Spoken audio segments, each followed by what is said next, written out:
தயவு பாகம் 13 திருவடி புகழ்ச்சி திருவருட்பா முதல் திருமுறை திருவடி புகழ்ச்சி மூலமும் உரையும் உரைவிளக்கம் அருளியவர் தயாநிதி சுவாமி சரவணானந்தா திண்டுக்கல். திருச்சிற்றம்பலம். அருட்பெருஞ்சோதி அருட்பெருஞ்சோதி தனிப்பெரும் கருணை அருட்பெருஞ்சோதி. வரிகள் 40. தனி முதல் உமாபதி புராந்தகன் பசுபதி சயம்பு மாதேவனமலன் தனி முதல்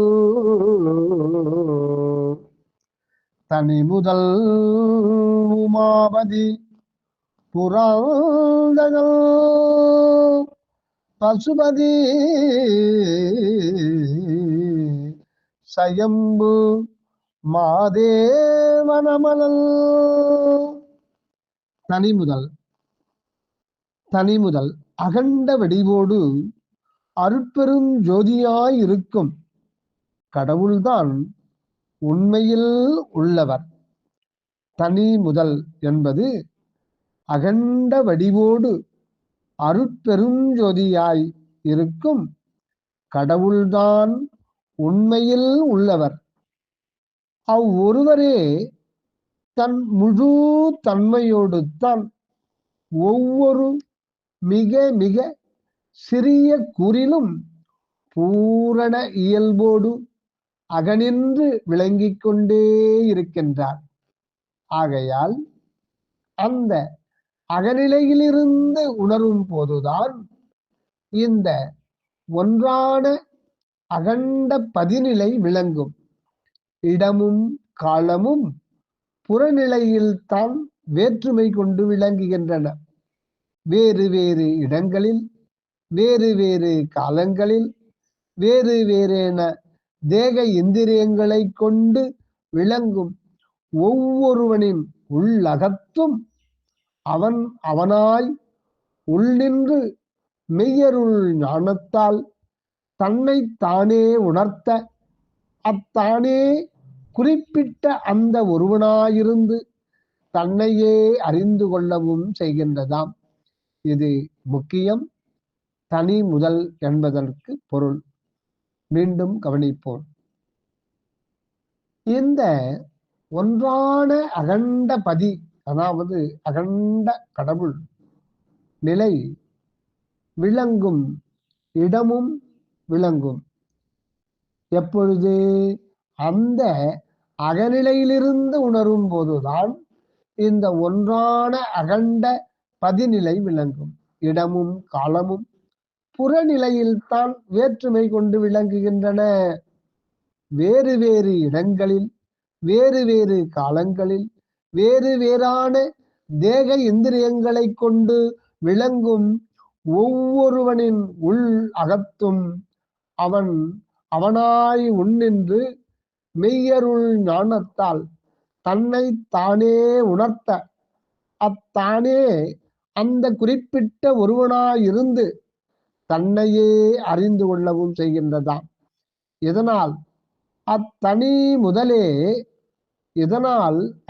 தனி முதலே எக்காலத்து எவ்விடத்து மனிதராயும் தேவராயும் பிறராயும் மற்ற எப்பொருளாயும் பிற ஆயும் விளங்கிக் கொண்டிருக்கின்றது உண்மையாம்.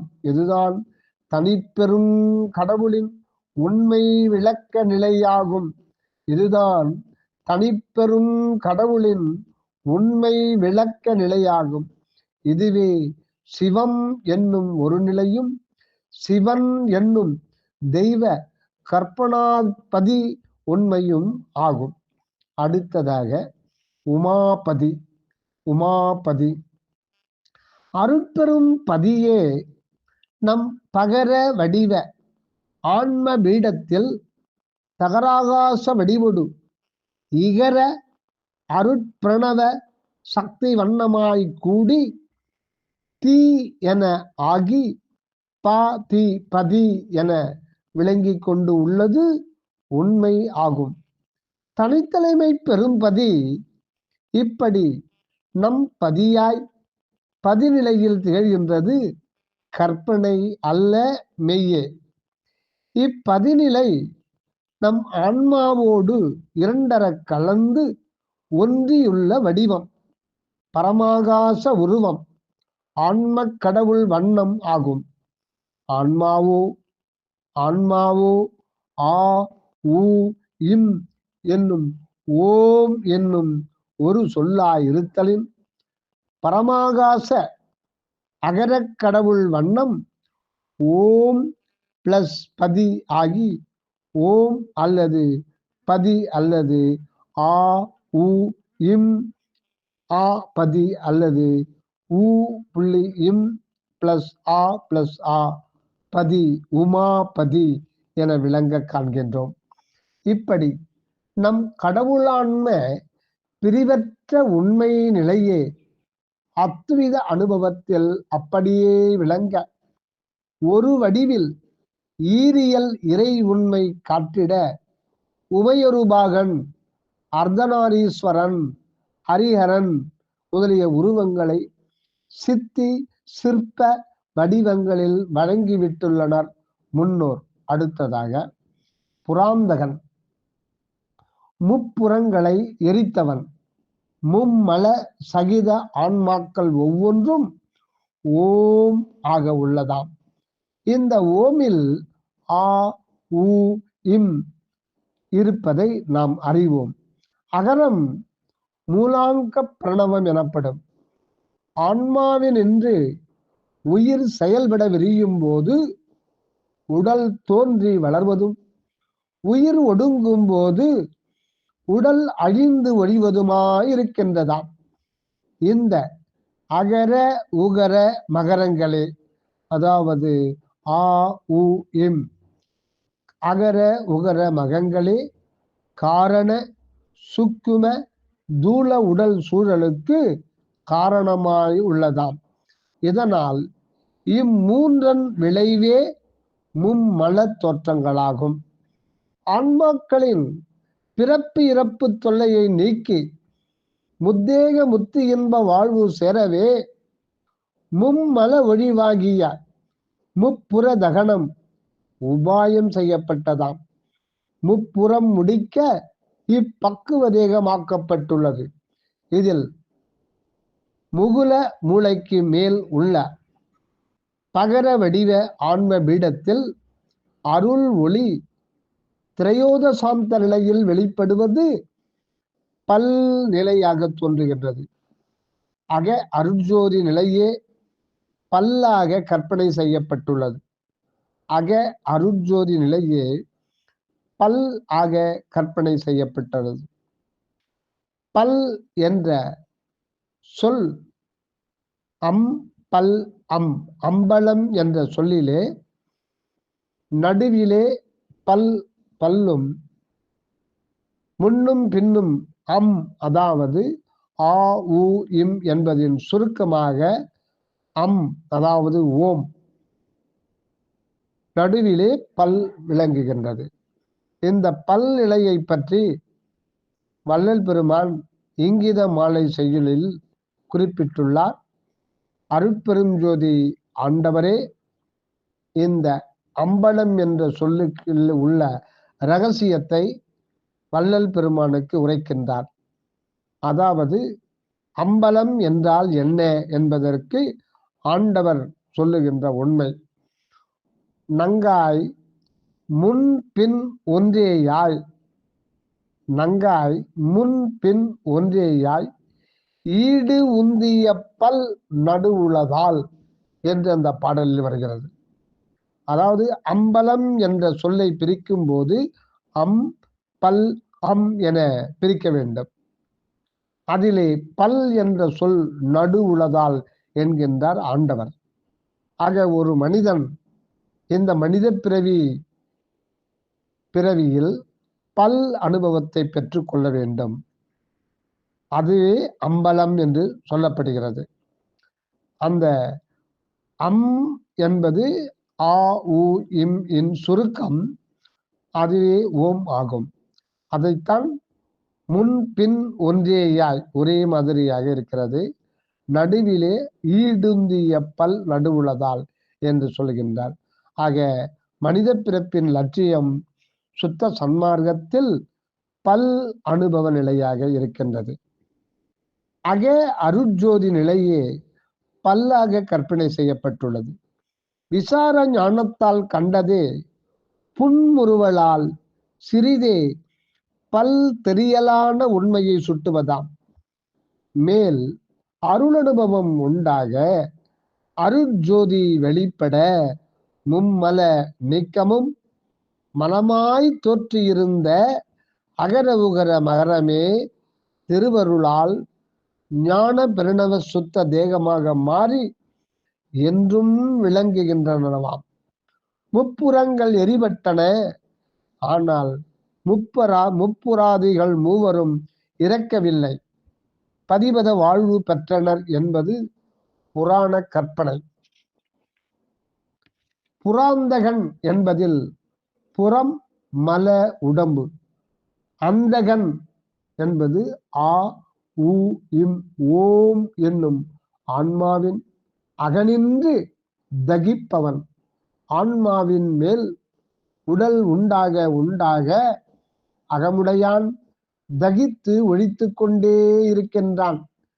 நிறை அருள் வெளிப்படும் போது மும்மல உடம்பு போய் அழியா முத்தேகம் கற்பூரமணக்க விலங்கலாவது வள்ளலார் பெற்ற பேர். ஓங்கார தாரக மந்திர ரூப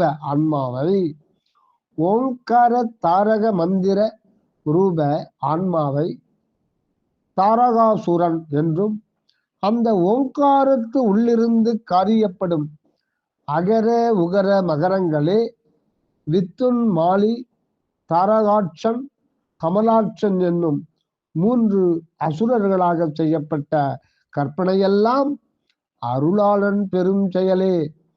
உண்மை கண்டு உய்வு பெற வேண்டியது அவன் திருவுள்ளமாம். அடுத்ததாக பசுபதி. பதி ஆகிய கடவுள் உண்மை நம்மில் ப தி ஆக பதிந்துள்ள உண்மையை முன்பே கண்டோம். இப்போது நாம் அந்த பதியோடு இருந்து கொண்டும் அறியாமல் இருக்கின்ற உண்மையை உணர்கின்றோம். இந்த விளக்க நிலையில் யாதெனில் சச்சிதானந்த பதியோடு இரண்டரை இருந்தும் கூட உயிருடம்பில் பொறியுணர்வை புறம்போக்கில்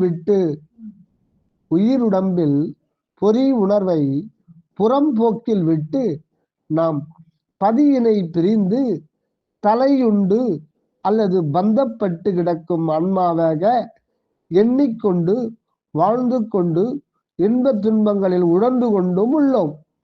இந்த நம் நிலைதான் ஆன்ம பசு நிலையாக பகரப்படுகின்றது. இந்த பசு சுப என்பதின் எதிர்நோக்குதானே இச்சுபம் தான் சிவம் என்றால், மாறுபட்ட தோற்றத்தில் நாம் அதுதானே. இப்படி ஆன்ம கடவுளின் ஒன்றுபட்ட ஈரியல் உண்மை இப்பசுபதியால் குறிக்கப்பட்டுள்ளதை உணர்த்துகின்றதாம். பதியோடு பிரிவு அற அன்பினால் கட்டாமல் கட்டுண்டுள்ள நாம் பிரிந்து கட்டுண்டு கிடப்பதாக எண்ணிக்கொண்டிருந்தது நமது அபக்குவ அறியாமையே. மெய்யன்பு பெருகி அருள் ஞானம் ஏற்பட்ட போது பாசத்தலை அன்பின் பிடிப்பாக விளங்கி பசுபதி வண்ணமாய் நாமே ஆனந்த வாழ்வில் திகழ்வோம். உண்மையை அறிந்து கடவுள் பெயரையே மனிதனுக்கு சூட்டும் நாம் பசுபதி என்று வைக்கின்றோம். பசு என்று மட்டும் வைப்பதில்லை. ஏன் மனிதன் ஆன்ம பசு மட்டும் அல்ல, பசு பதியே ஆவன். அடுத்ததாக சுயம்பு. சுயம்பு தானாக தோன்றி விளங்குபவன். தானாக தோன்றி விளங்குபவன். முன்பு ஓரிடத்தில் சுயம்பு எனப்பட்டு அதற்கும் இப்பொருளே கண்டோம். சுயம்பு என்பதற்கு தான் இயற்கையில் தானேயாய் தோன்றி இலங்குகின்றவன் என்றது பொருந்தும். இங்கு சயம் சயம் சத்தாகிய கடவுளும் சித்தாகிய ஆன்மாவும் கூடிய ஒரு நிலையிலிருந்தே யாவுமாய் தோன்றி விளங்குகின்றவன் என்ற பொருள் கொண்டு விளங்குகின்றதாய் அறிய வேண்டும். சயம்பு, இது சயம்பு மாதேவன். அடுத்ததாக மாதேவன். தீ அல்லது தேயு அம்ச ஒளி உடம்பினரே தேவர் எனப்படுவர். அகண்ட பெருவெளி நிறை அருட்பெருஞ்சோதி கடவுளே நம் ஆன்ம கடவுள் ஜோதி எனுவாய். அகண்ட பெருவெளி நிறை அருட்பெருஞ்சோதி கடவுளே நம் சிறநடு விளங்கும் ஆன்ம கடவுள் ஜோதி எனுவாய்.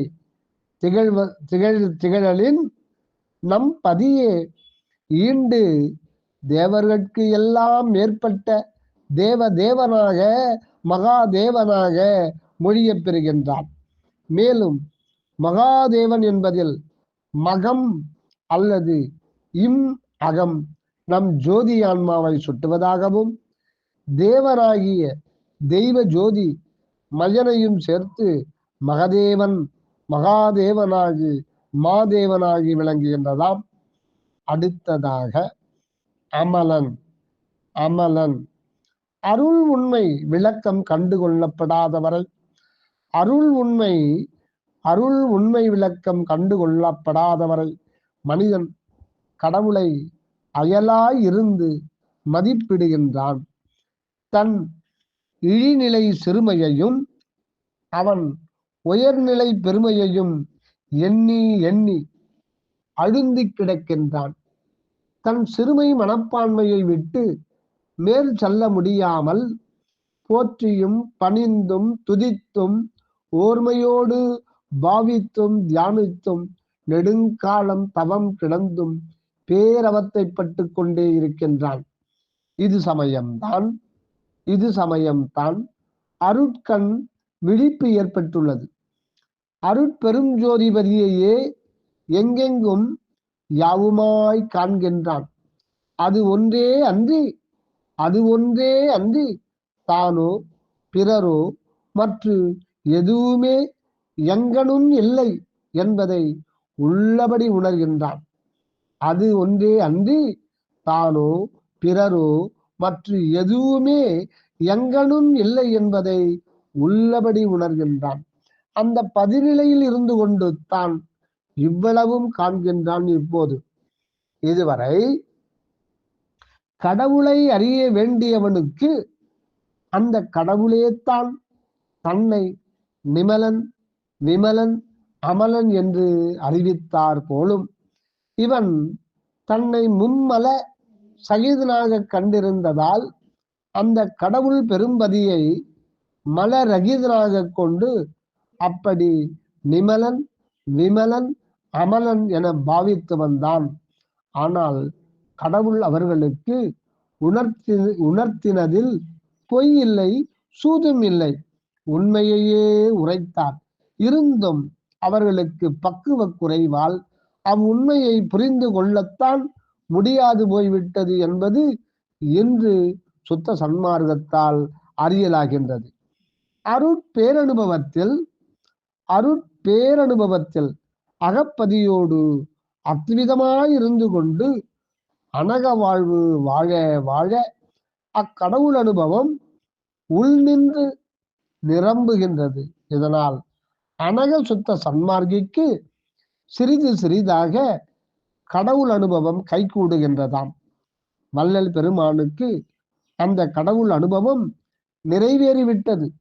அவர் மூலம் மனிதனின் மும்மல உண்மையும் கடவுளின் மும்மல உண்மையும் தெளிவாகிவிட்டுள்ளன. கடவுள் மலம் அல்ல, மனம் என்று சொல்ல வேண்டும். கற்பூர நன்மணமே, கடவுள் திருமேனி சுத்த பிரணவ ஞான வடிவமே, கற்பூர மனத்துடன் எங்கும் உள்ளீடாயிருந்தும் வேறு வேறாய் வெளிப்பட்டும் எங்கும் நிறைந்தும் உள்ளதாம்.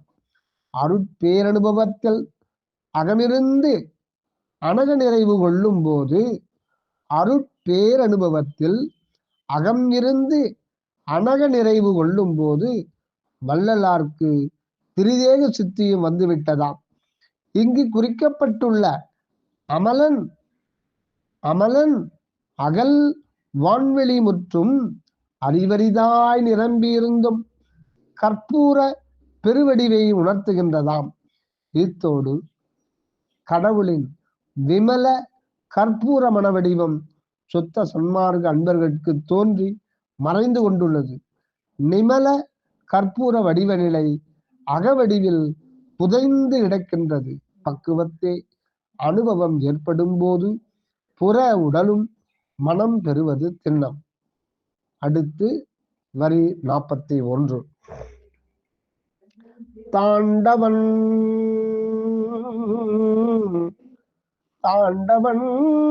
தலைமாலை பூண்டவன் தொழு அன்பதங்களுக்கு அருளாண்டவன், தாண்டவன் தலைமாலை பூண்டவன் தொழு அன்பதங்களுக்கு அருளாண்டவன்.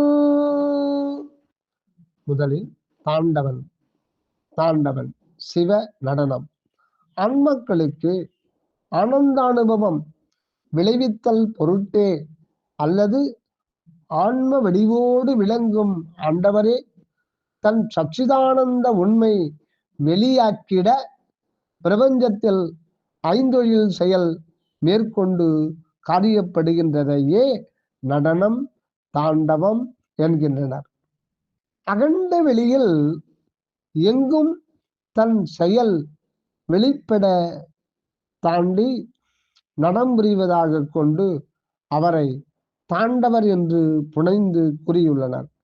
ஆடல் அரசு, நடராசன், அம்பல கூத்தன், தாண்டவராயன் என்பன எல்லாம் ஒரு பொருள் தருவனவே. ஆன்மாவாகிய அம்பலத்தில் இருந்து புரிந்து கொண்டுள்ள தாண்டவத்தால் அந்த ஆன்மாவை சூழ புறத்தே ஒவ்வொரு தேகமும் ஆக்கல், காத்தல், அடித்தல் செய்யப்படுகின்றன. இந்த முச்செயல்களே புறம் திகழ காணப்படும். இந்த முத்தொழிலுக்கு பின் அந்த குறிப்பிட்ட ஆன்மா மறைபடுகின்றது. பின்னர் அதன் உள் விளக்க விளைவுக்கு தக்கப்படி மற்றொரு வடிவு ஏற்க அருள் செய்யப்படுகின்றது. இப்படி முத்தொழிலும் இருதொழிலும் ஓர் ஆன்மாவின் புறத்தும் அகத்தும் தொடர்ந்து நிகழ்த்தப்பட்டு கொண்டு இருத்தலே இடையரா ஆண்டவர் தாண்டவமாக அணிந்து மொழியப்படுகிறது. இங்கு ஆண்டவர் திருநடனமாகிய ஐந்தொழிலே ஆக்கல், காத்தல், அடித்தல் என்னும் முத்தொழில் ஆன்மாவுக்கு புறத்தே தேக நிலையில் புரியப்படுகின்றது. மறைத்தலும் அருளலும் ஆன்ம அகநிலையில் புரியப்படுகின்றது என்பதை அறிய வேண்டும். அடுத்ததாக தலைமாலை பூண்டவன் மகா பிரபஞ்ச வெளியில் எண்ணற்ற சிற்பிரபஞ்சங்கள் உள்ளனவாம். ஒவ்வொன்றுக்கும் ஒரு பிரமன் இருந்து படைப்பு தொழிலை புரிகின்றதாகவும் அவன் குறிப்பிட்ட காலத்திற்கு பின் மாண்டு ஒழிய அவனது தலையை தாண்டவர் இருக்கின்றதாகவும் இப்படி பெற்ற எத்தனையோ கோடி பிரமரது தலைகளை எல்லாம் மாலையாக புனைந்து தாண்டவமாடி கொண்டுள்ளாராம் நமது ஆண்டவர். இப்பெருங்கற்பனையின் உண்மையை காண்போம். அதாவது கடவுள் ஜோதி வெளிப்பட்டு விளங்குவதற்கு உரிய இடம் நம் தேகத்தில் தலையே ஆகும். இதிலும் தலை நடு இடத்தில்தான், அதாவது அகநடு இடத்தில்தான் அனுபவப்பட திகழ்கின்றதாம். கரு சிருஷ்டி ஆரம்பத்தில் ஒளியணு வெளிப்பட்டு உருவாவது இந்த இடமே ஆகும். இதுவே ஓங்கார மூளை என்னும் முகுலம் அல்லது மெடுல்லா அப்லாங்கடா எனப்படுகிறது.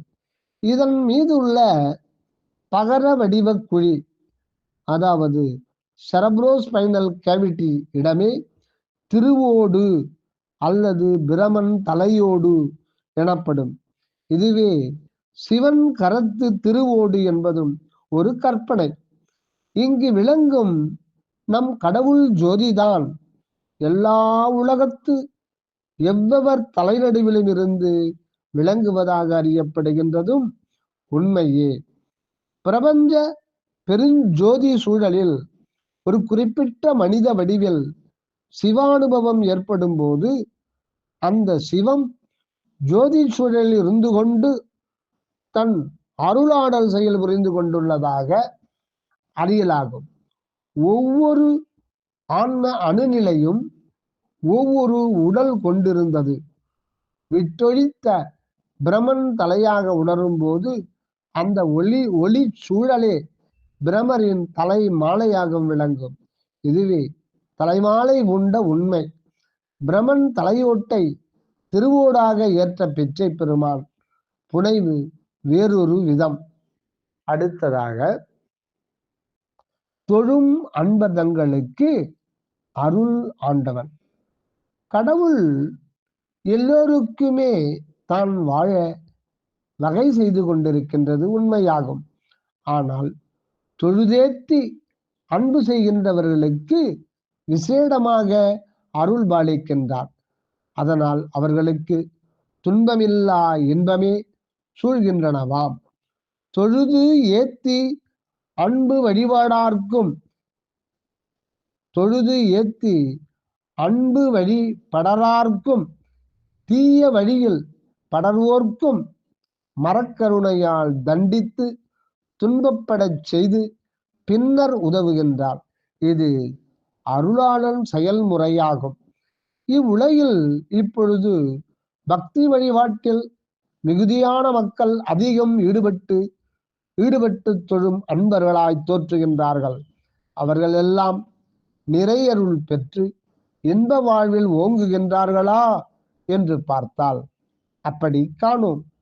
பலவாகிய துன்பங்களிலே அவத்தை அடைந்து வீண் போய்க் கொண்டுள்ளதாகத்தான் தெரிகின்றது. இது ஏன் உண்மையில் தொழும் அன்பர் யார் என்றால்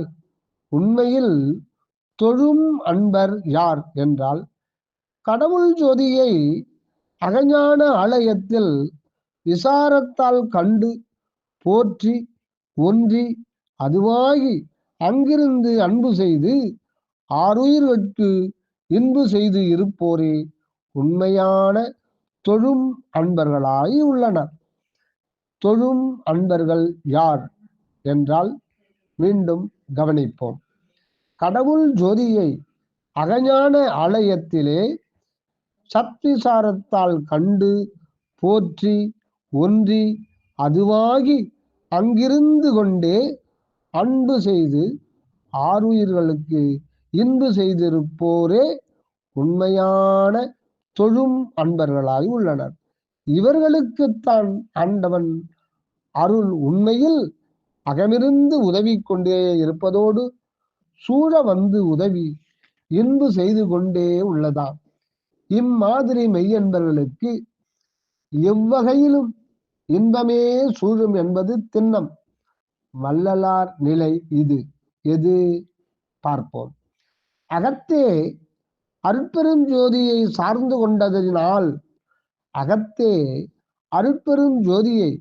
சார்ந்து கொண்டதினால் எவ்வகையிலும் எக்காலத்தும் அழியாத சுத்த உடம்பும் சுகானந்த வாழ்வும் பெற்றுக்கொண்டார். இப்பொழுது புரியும் தொழும் அன்பர் யார் என்பதும். அவர் பெரும் ஆண்டவர் அருள் எது என்பதும் நன்கு புரிந்து கொள்ளலாம். தயவு. அற்பெரும் ஜோதி அருட்பெரும் ஜோதி தனிப்பெரும் கருணை அருட்பெரும் ஜோதி.